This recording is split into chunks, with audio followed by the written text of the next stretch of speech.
दोस्तों, अगर आप दिल्ली पुलिस के अंतर्गत होने वाले कांस्टेबल एग्जीक्यूटिव पोस्ट की तैयारी कर रहे हैं तो आपको इस पद से संबंधित संपूर्ण जानकारी होनी चाहिए। जैसे कि इस पद में आवेदन करने के लिए आपकी शैक्षणिक योग्यता क्या होनी चाहिए, उम्र सीमा, शारीरिक मापदंड, चयन की प्रक्रिया, सिलेबस इत्यादि। इस पद से जुड़ी संपूर्ण जानकारी आपको हमारे इस वीडियो में मिलने वाली है, तो वीडियो को शुरू करते हैं। और उससे पहले अगर आपने हमारे इस चैनल को सब्सक्राइब नहीं किया है तो नीचे के रेड बटन को प्रेस कर चैनल को सब्सक्राइब कर ले, साथ ही साथ बेल नोटिफिकेशन को भी ऑन कर ले। दोस्तों, सबसे पहले हम लोग जानते हैं कि दिल्ली पुलिस में कांस्टेबल एग्जीक्यूटिव की बहाली के लिए परीक्षा का आयोजन कैसे होती है। इस पद के लिए परीक्षा का आयोजन दिल्ली पुलिस और कर्मचारी चयन आयोग द्वारा देश के विभिन्न केंद्रों में होती है। इस परीक्षा में सम्मिलित होने के लिए अभ्यर्थी की शैक्षणिक योग्यता किसी मान्यता प्राप्त संस्थान से 12वीं या इसके समकक्ष परीक्षा उत्तीर्ण होनी चाहिए। साथ ही साथ अभ्यर्थी के पास वैलिड ड्राइवरी लाइसेंस भी होनी चाहिए, 4 व्हीलर और 2 व्हीलर गाड़ियों की। और ड्राइवरी लाइसेंस आपका शारीरिक दक्षता परीक्षा से पहले की होनी चाहिए और अच्छी शारीरिक संरचना भी होनी चाहिए। उम्र सीमा की बात करें तो उम्र आपकी 18 वर्ष से लेके 25 वर्ष तक होनी चाहिए।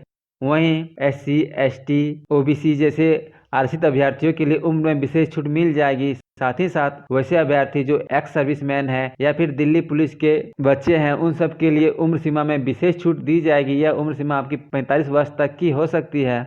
आइए हम लोग जानते हैं कि दिल्ली पुलिस में कांस्टेबल एग्जीक्यूटिव के चयन के लिए कौन कौन सी प्रक्रियाएं होती है। इसके लिए अभ्यर्थी को 3 स्टेज से गुजरना होगा।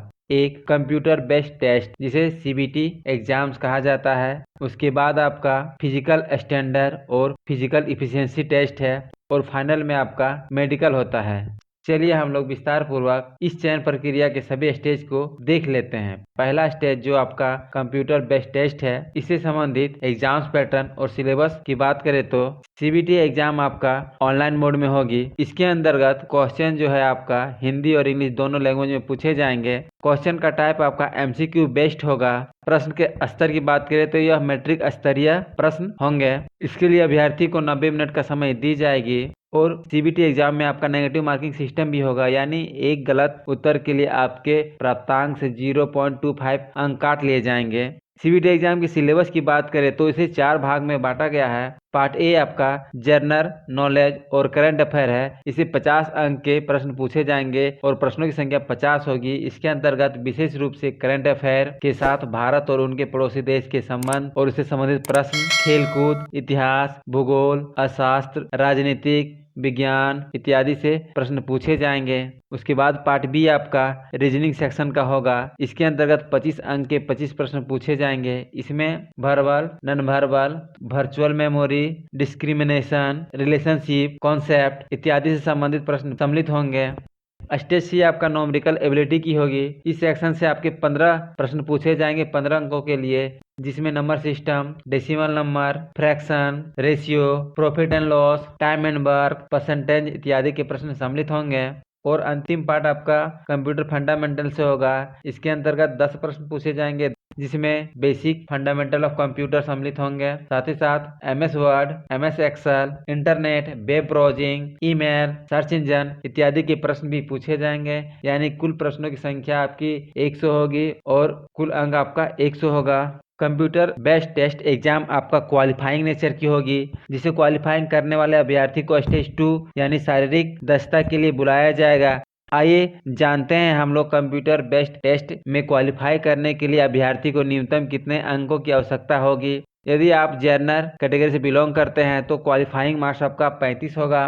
वहीं SC, ST, OBC और EWS के अभ्यर्थियों के लिए क्वालिफाइंग मार्क्स 30 लाना अनिवार्य है, जबकि एक्स सर्विसमैन के अभ्यर्थियों के लिए क्वालिफाइंग मार्क्स 25 लाना अति आवश्यक है। और दोस्तों मैं बता दूं कि NCC सर्टिफिकेट वाले अभ्यर्थियों को परीक्षा के अंक में 2% से लेकर 3% तक की प्रोत्साहन अंक दी जाएगी। CBT एग्जाम क्वालिफाई अभ्यर्थी स्टेज 2 में जाएंगे, जहां उनकी शारीरिक दक्षता और शारीरिक मापदंड की जांच होगी। शारीरिक मापदंड के लिए अलग अलग कैटेगरी का अलग अलग स्टैंडर्ड दिया हुआ है। सभी जनरल और OBC के पुरुष एवं महिलाओं के लिए हाइट इस प्रकार है। पुरुष वर्ग के लिए हाइट आपका 170 सेंटीमीटर है, जबकि महिलाओं के लिए हाइट आपका 157 सेंटीमीटर है। वहीं पुरुष वर्ग के लिए चेस्ट 81 सेंटीमीटर है और फुलाने के बाद चेस्ट की माप 85 सेंटीमीटर हो जानी चाहिए। किसी भी कैटेगरी के महिलाओं के लिए चेस्ट की माप नहीं ली जाएगी। हिल साइड के कैंडिडेट के लिए आपका हाइट 165 सेंटीमीटर है पुरुष वर्ग के लिए, वहीं महिलाओं के लिए हाइट आपका 155 सेंटीमीटर है और चेस्ट आपका 76 सेंटीमीटर है और फुलाने के बाद आपका चेस्ट का जो माप है वो 80 सेंटीमीटर हो जाना चाहिए। उसी प्रकार मापदंड आपका SC ST और एक्स सर्विसमैन के भी है। पुरुष के लिए हाइट 165, महिलाओं के लिए हाइट 155 और चेस्ट आपका 76 और फुलाने के बाद चेस्ट का माप 80 सेंटीमीटर होनी चाहिए। शारीरिक मापदंड पूरा करने वाले अभ्यर्थी की शारीरिक दक्षता परीक्षा होगी, जिसमें रेस, लॉन्ग जंप और हाई जंप का इवेंट किया जाएगा। यह जो है इवेंट आपका एज के अनुसार से क्लासिफाई किया गया है। चलिए हम लोग इसके बारे में विस्तार पूर्वक देख लेते हैं। रेस जो है आपका 1600 मीटर की होगी। वैसे अभ्यर्थी चाहे मेल हो या फीमेल हो जिसका उम्र 30 वर्ष या से नीचे है, मेल वर्ग के लिए रेस में 6 मिनट की समय दी जाएगी। वहीं फीमेल के लिए रेस आपका 8 मिनट के अंतर्गत कंप्लीट करना है। लॉन्ग जंप 30 वर्ष के उम्र वाले पुरुष वर्ग के लिए 14 फीट है और महिला वर्ग के लिए 10 फीट है। वहीं हाई जंप पुरुष के लिए 3 फीट 9 इंच है और महिलाओं के लिए 3 फीट है। उसी प्रकार एज ग्रुप 30 से 40 वाले अभ्यर्थियों के लिए रेस पुरुष के लिए 7 मिनट और महिलाओं के लिए 9 मिनट में 1600 मीटर की रेस कंप्लीट करना है।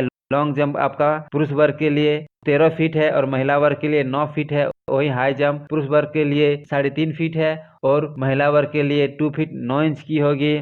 और वैसे अभ्यर्थी जो एज ग्रुप 40 से एबव है, पुरुष वर्ग के लिए समय अवधि 8 मिनट है और महिला वर्ग के लिए समय अवधि 10 मिनट है। इसी अंतराल में 1600 मीटर की दौड़ कंप्लीट करना है।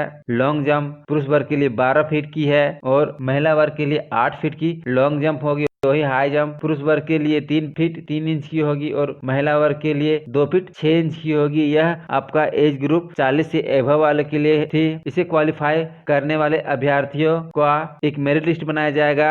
CBT टेस्ट और फिजिकल एफिशिएंसी टेस्ट के चयनित अभ्यर्थियों का जो मेरिट लिस्ट बनेगा, उसके बाद उसे मेडिकल के लिए आमंत्रित किया जाएगा, जहां उसकी दृष्टि की जांच होगी। दृष्टि आपका 6/12 होनी चाहिए। साथ ही साथ किसी प्रकार का विकृति, बीमारी या दोष नहीं होनी चाहिए। इन सभी प्रक्रिया को पूरा करने के बाद अभ्यर्थी दिल्ली पुलिस में कांस्टेबल एग्जीक्यूटिव के पद पे कार्यरत हो सकते हैं। उम्मीद करता हूं कि इस वीडियो के द्वारा आप संपूर्ण जानकारी को समझ गए होंगे। वीडियो अच्छी और इन्फॉर्मेटिव लगा होगा तो चैनल को सब्सक्राइब कर ले, साथ ही साथ वीडियो को लाइक एंड शेयर जरूर कर दे। मिलते हैं अगले वीडियो में एक नई कैरियर गाइडलाइन के साथ, नए जानकारी के साथ। तब तक के लिए जय हिंद।